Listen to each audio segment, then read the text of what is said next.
Hello Disney friends, and welcome back to Dole Whip a Day, a place where we sometimes talk Disney, but sometimes also talk about eating disorders and eating disorder recovery. So before we get started with today's video, I want to show you guys some things. So today was the Valentine's party at my school where I teach, and of course we had the kids each make their own little Valentine's mailbox for us to put the Valentines and their candy in. And of course I had to make one too for my Valentines from my little Valentines. And so I decided to make a Disney inspired one. So I got to show you what I made. I made this Marie Valentine's box, and I'm actually really proud of it. I'm not really an artist, so I'm proud of how it turned out. And on the top it has my name. It says Miss Bell, and it says, "Because I'm a lady, that's why." So I wanted to share that with you guys because it was fun. Another thing I want to share with you guys real quick is that I was actually, this just still blows my mind, but I was on a live recently, not actually like hosting the live, but you know, I was in the comments, and it was Life Joyfully Done. It was their giveaway announcement. And so I was there for the live, and we were having fun talking back and forth. They announced the giveaway. I didn't win the giveaway. That was fine. I, was enjoying talking to people in the comments still. And they came out with a surprise giveaway. They said, anybody who's still stuck around, even after we announced the giveaway winner, we have another small giveaway as a way of saying thank you. And they announced the winner, and it wasn't me either. But the winner, said that he wanted to gift me the giveaway. So the giveaway was hosted, like I said, by Life Joyfully Done, and the giveaway winner was Disney Mertz, Nicholas over at Disney Mertz, and he gifted me the giveaway, and I'm still, I tell you, he is the nicest person. He's so funny, but he is so generous. He's always doing giveaways.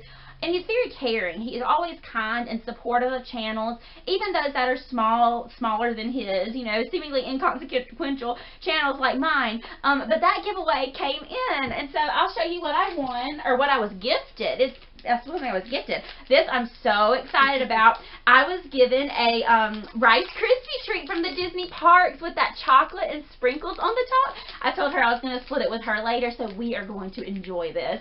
Thank you, Life Joyfully Done, and thank you, Nicholas. This is so nice. It really touched my heart. I was also gifted these socks, which I love the packaging. It's like the VHS tape of Beauty and the Beast, and on the inside there are some different socks from Beauty and the Beast. So thank you guys so much.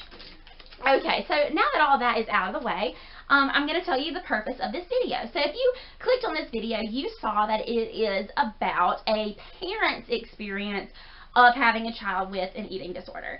So on this channel we talk a lot about my journey with my eating disorder and in my recovery, but the truth is it's not just my journey. That would be selfish of me to say. It's been my whole family's journey. And this lady right here, let me tell you, she has been with me through it all. And I love her very much. And I appreciate her. She's so sweet. I told her I was going to cry and I'm already starting. It's okay. It's okay. You can cry here. That's fine.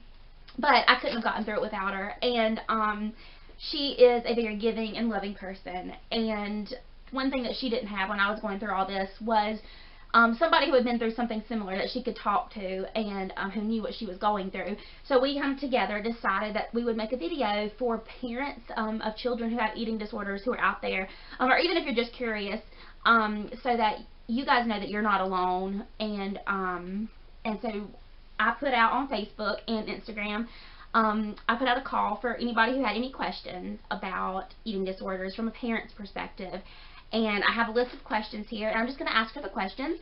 I told her she could pass any of them that, she isn't comfortable with. And they can be as short or as long as the answers need to be. But yeah, so are you good to get started? I am. And I'll try to answer. Sometimes there's not an answer, but, That's okay, though. That's okay. Okay, so the first question is, when did you notice that there was a problem?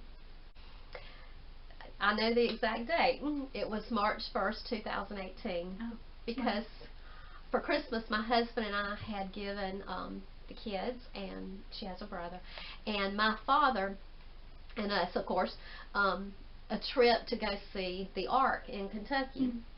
And we were very cramped. I can't even remember. Did we go in Lindsay's car? We did. We went in my brother's car. Which is a small car. Ford Avenger. And so my husband and son sat up front, and then Rebecca and my father and I sat in the back, and I sat in the middle. And I can remember when we were traveling up there, I looked down because she had started wearing very, very loose clothes at this point, you know. And I looked down, and her leg was so tiny. And I had not noticed it before, but it was so tiny. In fact, and I don't know if you know this, my dad even noticed. Just, and it was shocking because I can just remember looking down, and it was like, you know, and I was wondering then. But I think one thing is it happens so gradually that you're seeing the person every day until there is that moment when you're like, whoa. But I have to say, and I'm not proud of this, even at that point, we didn't really address it. In fact, it was her brother. My husband and I were sitting down at the table one night, and her brother came in, and he was like, I'm worried about Rebecca. Something's not right. Don't know what's going on, but something's not right. And I believe that is the same night that you came in and sat down and told us that, you know, kind of told us what was going on at that point. Mm-hmm. Did that answer it? It did. Okay. I didn't know that. The next question is, did it make you closer with each other? I feel like we've always been Close. close, but Yeah. at the time we got really, it felt like we got really far apart. Yeah, I guess we were keeping secret. Well, she wasn't coming home. I mean, it's like she would work all the time, or she would be gone all the time. She's never there at mealtime, which we have always sat down as a family Mm-hmm. to eat. Maybe it might just be one meal a day. Yeah, we're very much that Brady Bunch kind of family, sitting down together at the table. Yeah. And it's like she was never there, but she was working 3 jobs. Yeah, 3 jobs. 3 jobs. So, you know, we kind of attributed it to that, even though there were some. Wait a minute, because I know one time my daddy went to the mall, Mm-hmm. and he was going to go by and see her when she worked at, I don't know if I can say the place, but Oh yeah, I don't know either. when she worked there, and he called me and he said, I thought Rebecca was working tonight. And I said, she is. He said, well, she's not working because we went by there. And so, you know, when you look back, at the time I just thought, well, maybe it was just a slow night, you know. So, you know. Yeah, those are the things that I'm most ashamed of. So I felt like at that time we were the furthest apart that we've ever been. Because there is shame involved. Yeah. And and secret. And looking back, you see things that you don't see necessarily when you're in the moment. Yeah, for sure. But now, now, yeah.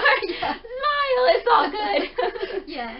Okay. How has life changed since her recovery? I think we're more aware of culture. We're more aware of triggers. You know, we don't really talk about dieting. You know, not that I don't think we ever did. I mean, you know, there would be times when I'd be, okay, I need to lose some weight, this, that, you know, that and the other. We don't really say that a lot. I don't. She does. You know, she'll say something. I still struggle. It's no secret. Yeah, it's no not secret. something that's just gone. gone. Goes away.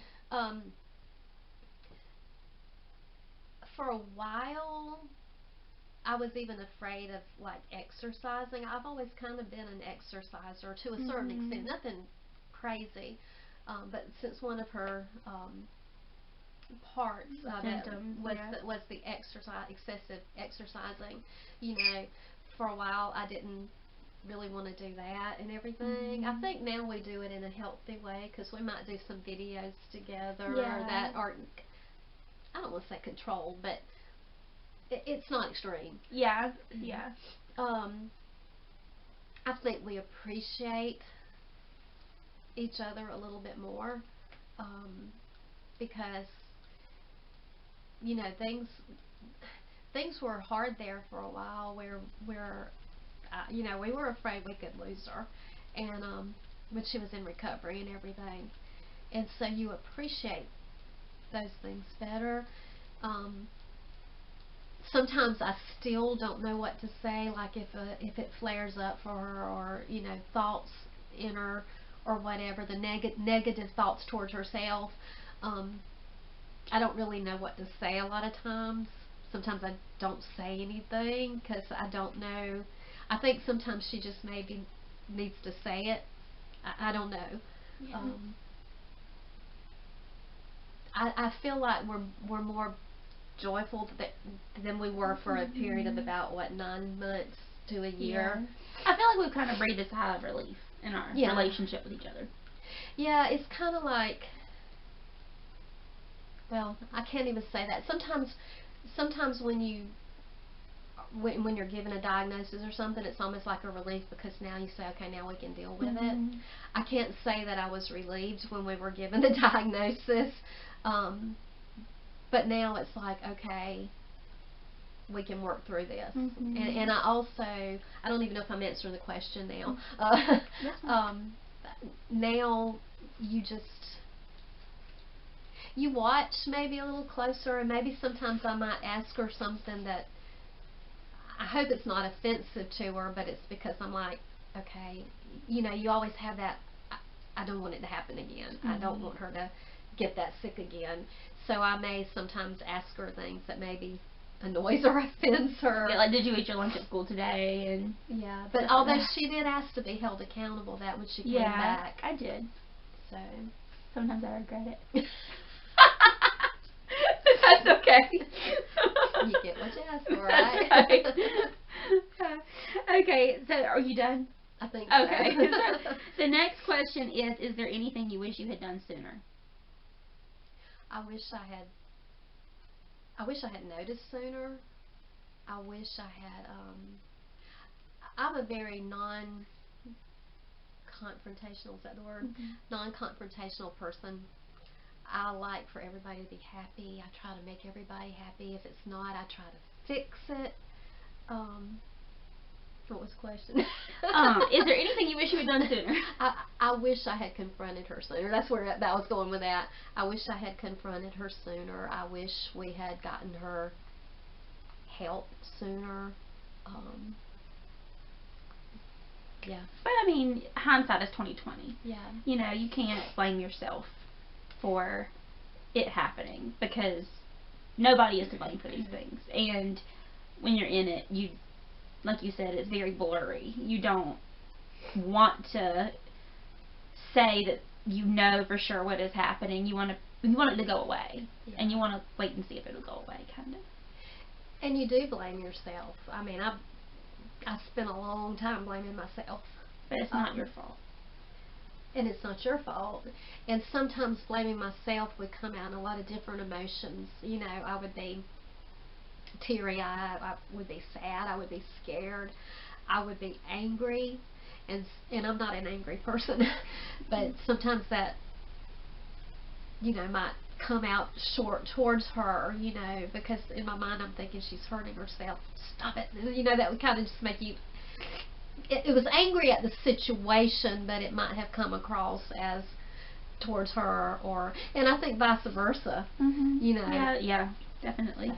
You know, it's something that you can't help, but your coping mechanism being kind of taken away, and you're angry at that, and you're angry at all the changes that are happening with your body and in your emotions, and so that does come out against innocent people like my family that I love.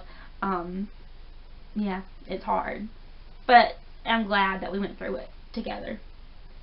The next question is, what makes you most proud of her? That's a sweet question, whoever asked it. So much. Just the work that she has done. It hadn't been easy. One of the things I'm most proud of is how she tries to help people. I mean, this channel came about because, I mean, you know, guys, she bears her soul to y'all. And YouTube can be, I think in the communities we're in, the people are very loving and very sweet and kind, but you know, you do have those YouTubers, I mean, not YouTubers, you have those people. Trolls. That's a good word. That's what they call them. Because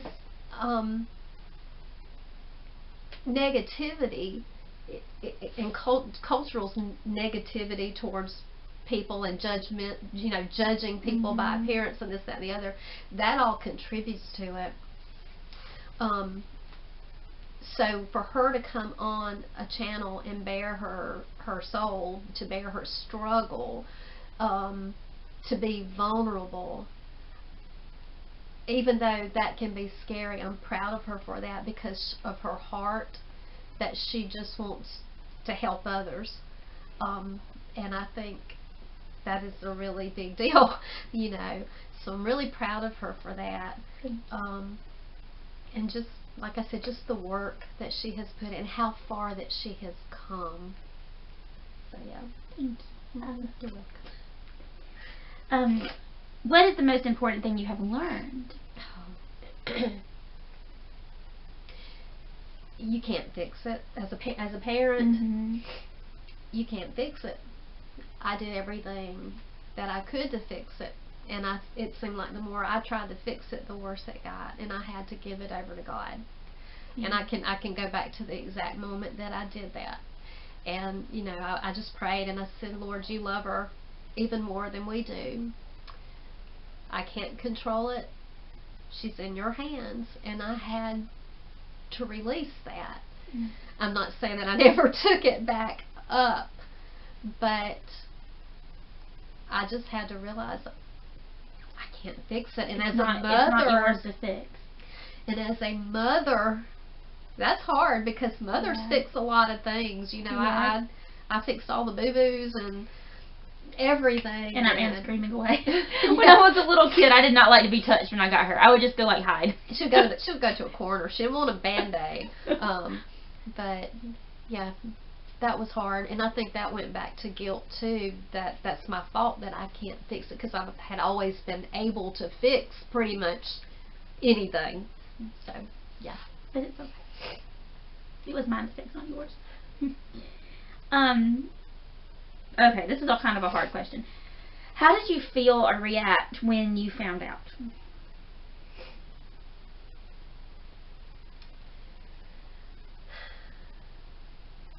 Desperate,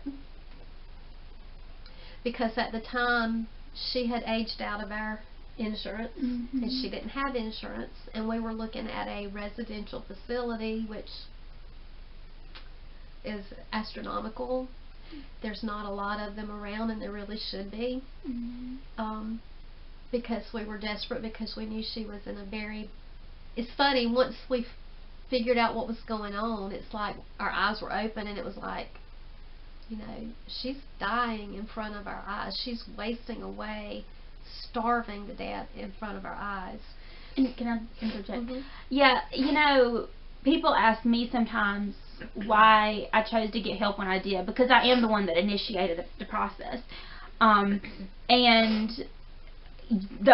I really don't have a good answer for that. There was no like instance, but I really, and I'm not trying to be depressing here, but just from what she's been saying, like, they say, you know, like when somebody's really ill, or just sometimes people just know when they're about to die. And it wasn't like a thought that I had, I'm about to die, but like, it was like I had come to this place where I knew that I was going to die, kind of. And like I said, I hate to be so morbid, but I had just, people ask me that question a lot, and I wanted to address that. Like, I had just come to this place where like my entire life was wrapped up in this, and I had kind of stopped going to work. I had stopped being with people. I had stopped doing everything that was important to me, and I was just sitting around waiting. And I think some part of me that wasn't even conscious didn't want that and wanted to fight. So yeah, sorry. She's always been a fighter. Always. You know, if you ever told her she couldn't do something, she's going to prove you That's wrong. right.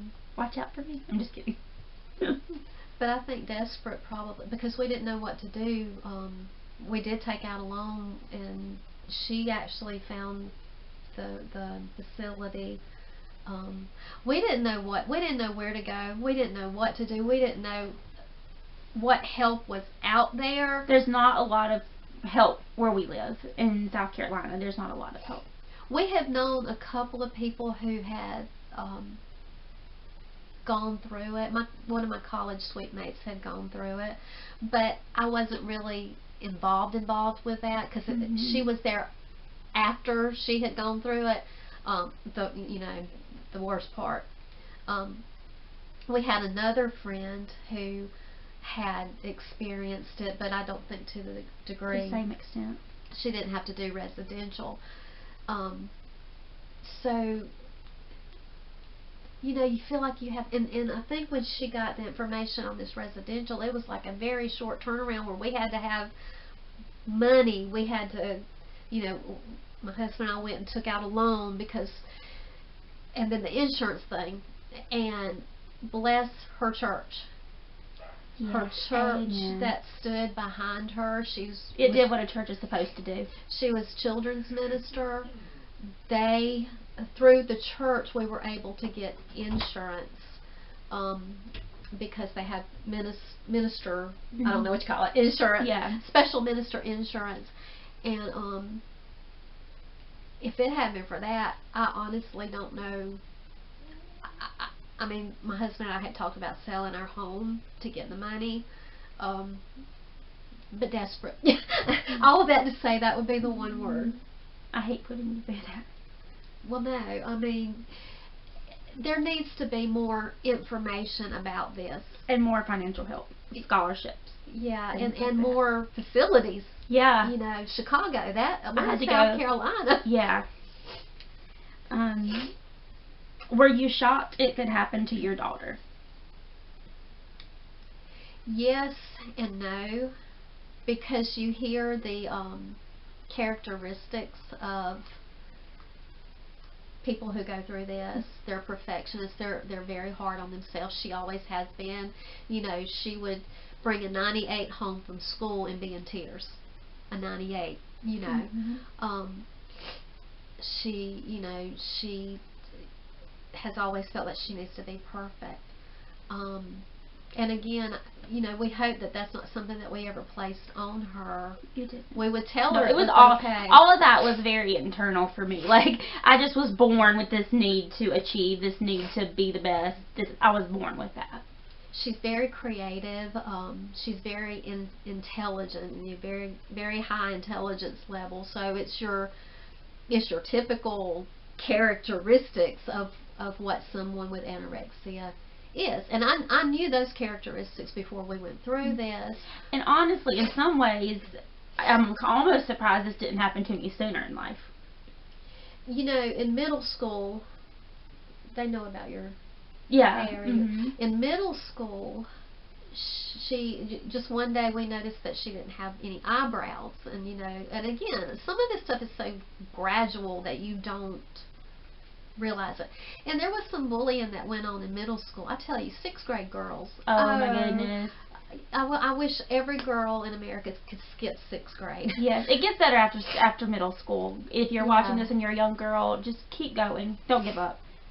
But there was bullying, and it sometimes you think of a bully as being the rough and tough person, but sometimes it's those that appear perfect and everything, and they're the ones that kind of go behind the scenes. I would pick her up from middle school, and almost every day she would be crying, And that was unlike me. I loved school growing up.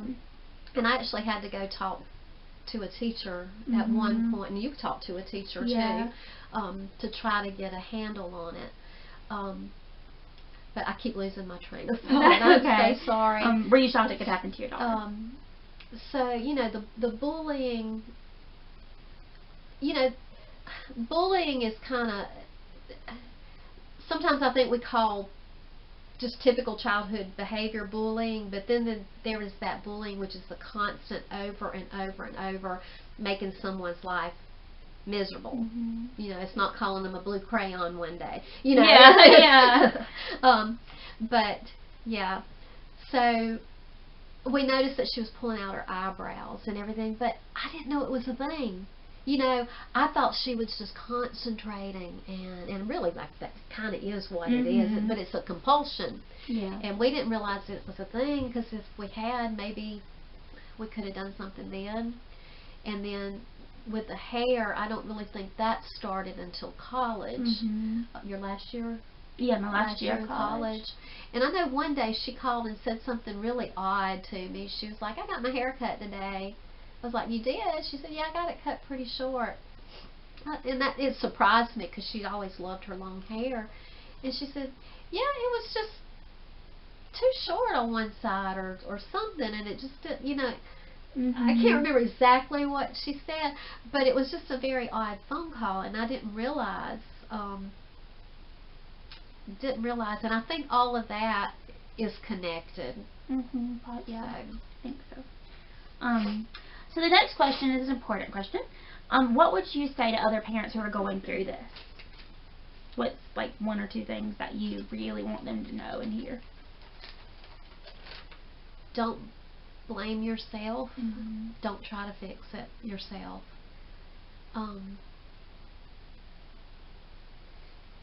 Give yourself grace, and give your loved one grace.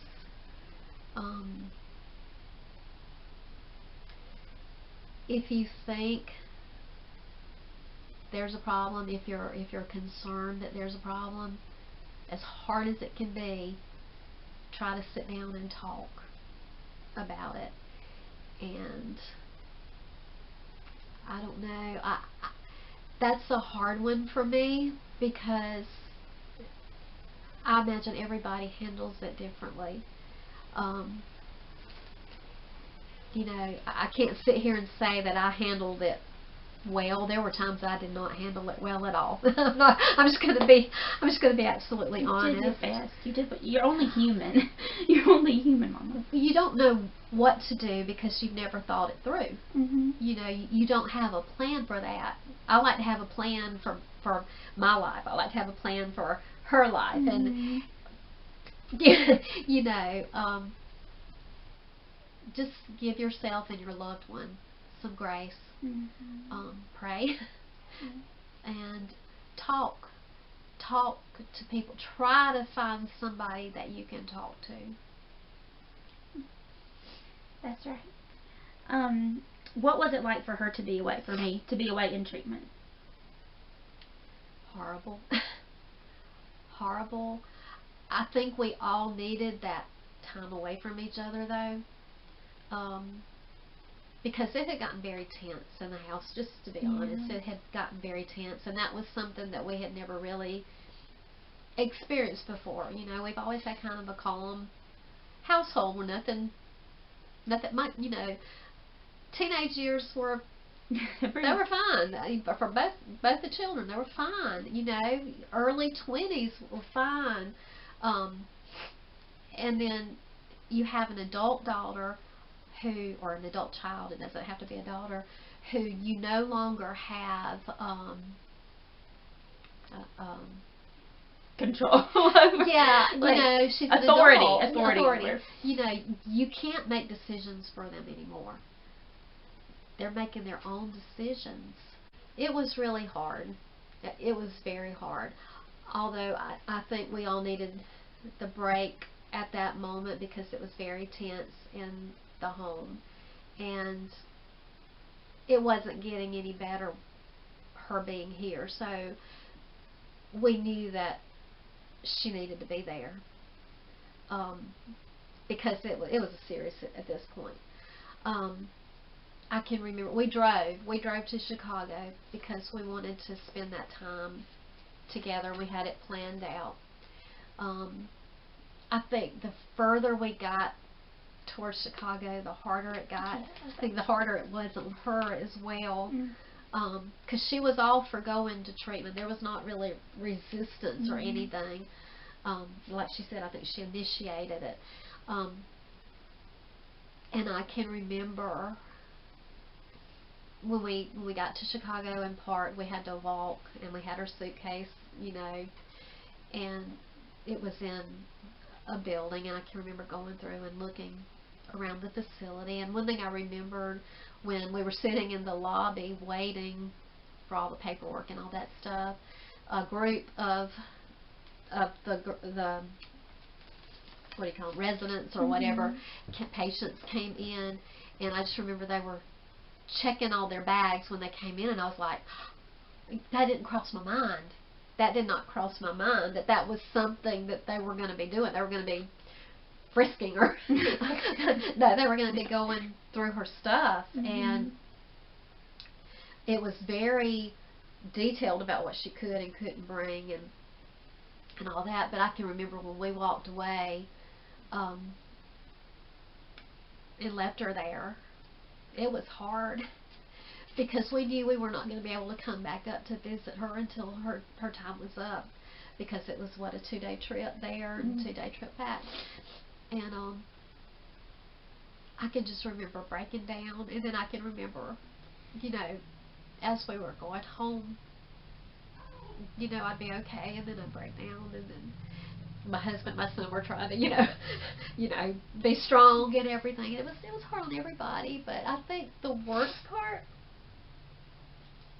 we were able to FaceTime just about every night.